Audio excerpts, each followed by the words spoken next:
yeroo fiiguun barbaachisutti yoo baqatte yeroo boqonnaa barbaachisutti fiiguun dhufa yeroo hojjechuun barbaachisutti yoo teette yeroo taa'uun dirqama ta'utti olii fi gaditti kufuun dhufa ciisichi erkata ciqilee moggaan qabne kufaatii eeraa jira uf gahan ciqilfatan malee uf gahan ciqilfatan tola malee jiruun dhaabbatanii oolaatu guutaan jirtu injifannoo barbaada qormaatan fedhu jechuun waan hin malle dhaggeeffadhu osoo mana namaan qabin dura mana kee dhim'uu roobaa jalaa baafadhu osoo mana ormaan ijaariin dura utubaa mana keetii dalga dhaqaa jiru sirreeffadhu ilmi namaa haala lamatti jira inni tokko qalbii tee qulqulluu ta'uu arginaan si jaallata si kabaja obboleessaa fi hiriyaa si godhachuu barbaada inni kun sitti kalaahee qalbiin tee qulqulluu ta'uu si arginaan dhara dhugaa sitti fakkeesse cubbuu sirratti raawwatuudhaaf si laallata uf eegaa deemi uf argadhu addunyaan biyya cal jedhanii umrii dheeraa itti jiraatan osoo hin taane biyya gadi jedhanii hojii guddaa itti hojjetanii fi gatii itti kafalanidha. Aqliin nagaan qabne waan feete gootuuf wanuma feete hojjetteef yoo qeeqa tahe malee faaruu waan jedhamu tokko irraan dhageettu. Barattee barsiistee ifaajja guddattus carraadha malee innumaan beeku ture sin jedhu kana hubadhu hojjettee argattu ifaajjee dafqa kee xururrattee fiddu saamee sassaabe malee yeroo gabaabaa kana keessatti qabeenya hangana ga'u horachuu hin danda'uu sin jedhu haadha manaa fuutu abbaa manaa argattu firattu gargaarii asiin gahe malee inni sadarkaa kanaan hin maluu siin jedhu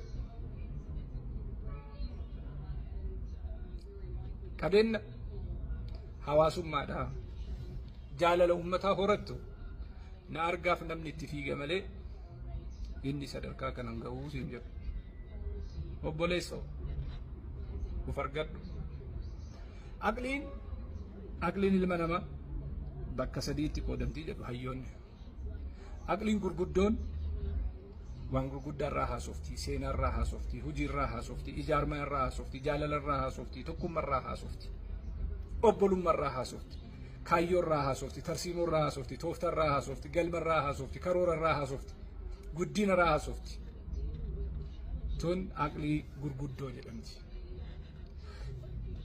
Aqliin jiddu galeessa jedhamu immoo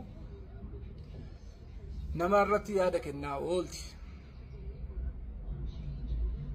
osoo akkana ta'e osoo furdatee osoo qallatee osoo bareedee osoo baratee osoo hojjetee osoo qarshii argatee osoo hanga garana jallisee ijaare garanatti qajeelchee ijaare jettee yaada kennaa oolti.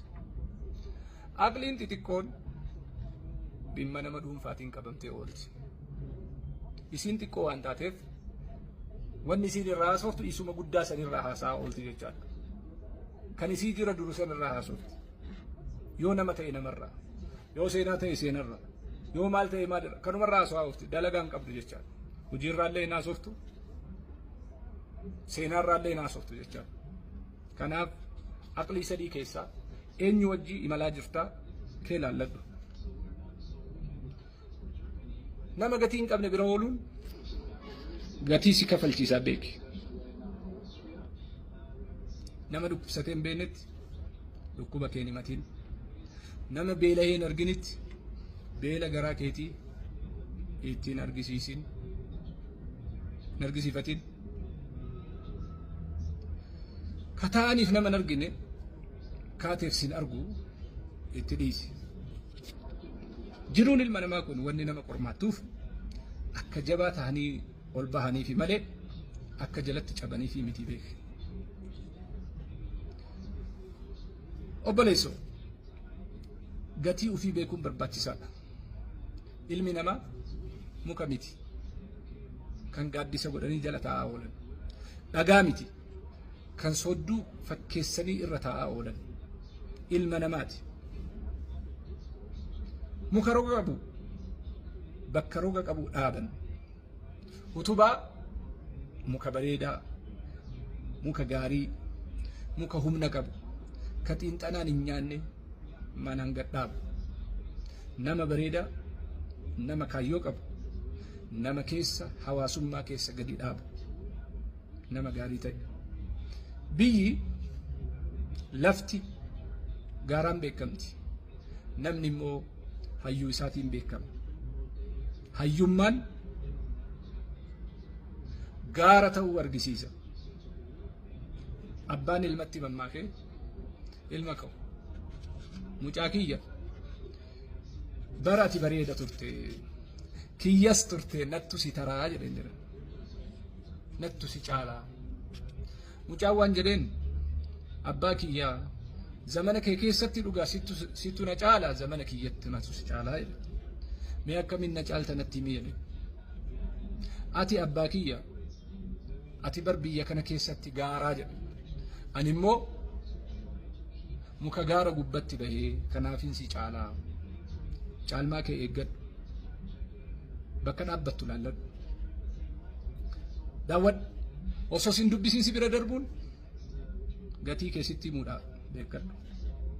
Osoo sitti hin seeqatiin si bira taruun hanga kee sitti agarsiisuudha beeki. Osoo harka sin fuudhiin si moggaa taa'uun herrega kee shallaggiidhaan si beeksisuudha. Kan nyaaraan galuu fi dide aggaaraan itti himan jechuun isa saddi. Umrii kee 20 qoosaan fixuu, 30 komiin qisaasuu, 40 hamiin balleessuu, 50 hidhii ciniinaa ooluun uf cunqursuu, 60 seennaan waan qaban goolabanii galaa tokko malee qabrii seenuuf qophaa'uun rog maleedha, aad maleedha. Sababa tokko malee fiigi yoo siin jedhan hin fiigin, ciisi yoo siin jedhan hin ciisin. Fiiguu kee dura maaliif fiigaa gaafii jedhu gaafadhu. Hangam fiigaa jedhii uf gaafadhu. Garam fiiga jedhii immoo ofitti himi. Yoo san hin taane ergannoo namaa taatee haftaa uf qusadhu. Sarara diimaa kaa'adhu. Yoo ati didde kan sarara diimaa sii kaa'utu sitti dhufa.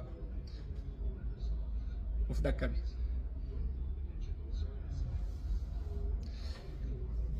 Kan dhalchitee fi kan guddistes laallataa deemi. Gowwaan mana keetitti guddate. Mana ormaatii sitti as dutaa eeggadhu. Kan si caala bultoo darbuuf, kan ganama galgala erbee buusuuf itillee jechaadha. Kan ciree hogguu inni ka'e qorsoo jala kaa'u arginaan deebi'ee si nyaataa of eeggadhu. Tolchaa kennaa furdisa jettee immoo akka wanni harkaa qabdu si harkaan cinne of tikfadhu. Kan halkanii guyyaa maatii isaa abaaraa oolu. Kan ayichootii jettu akkana na godhe jedhu. Kan abbaa kiyyattu lafa qonnaa dhanooggate jedhu. Kan obboleessa qarshii naa kennuu dide jedhu. Kan obboleettii tiyyattu akkas na godhe jedhu. Kan ganama hirribaa ka'ee distii fi jabanaa miilaan agaabalaa oolu. Kan qorii namni irraa nyaatetti sagal naanna'u. Kan bultii ijaarrachuu dadhabe. Kan daandiin harkaa bade. Kan kallattii gadhiise. Kan sarara wallaale. Kana bira oolta taanaan gal'ii namaa kan qorraa fi ho'an dhageenye irraa siqii jiraadhu. Beekaan sammuu qabu waan wallaalli nama godhu beekaa halkanii guyyaa lallabaa beekadhu. Doofaaf garuu qoosaadha.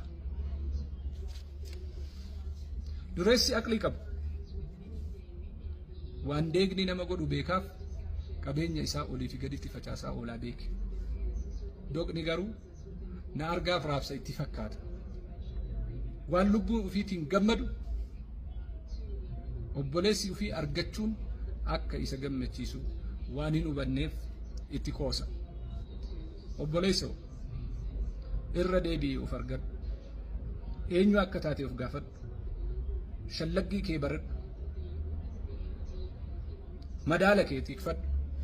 Oolmaa kee sirreeffadhu. Oolmaa kee sirreeffadhu. Dhagaa fi gal'iin wal bira jiraattu beeki. Ibiddaaf bishaan waliin galanii beeki.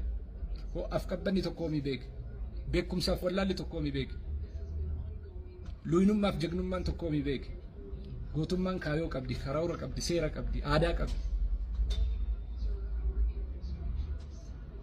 Wallaalaa fi barnoonni tokkoomi beeki. Kanaaf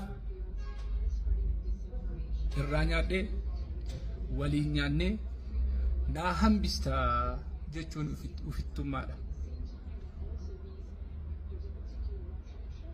Kanaaf osoo qilee biraan sin gahin of qusadhu. Wassalaamu alaikum warahmatullahi wabarakatuh. Kirkira sammuu dubbisaa achirraa argattu.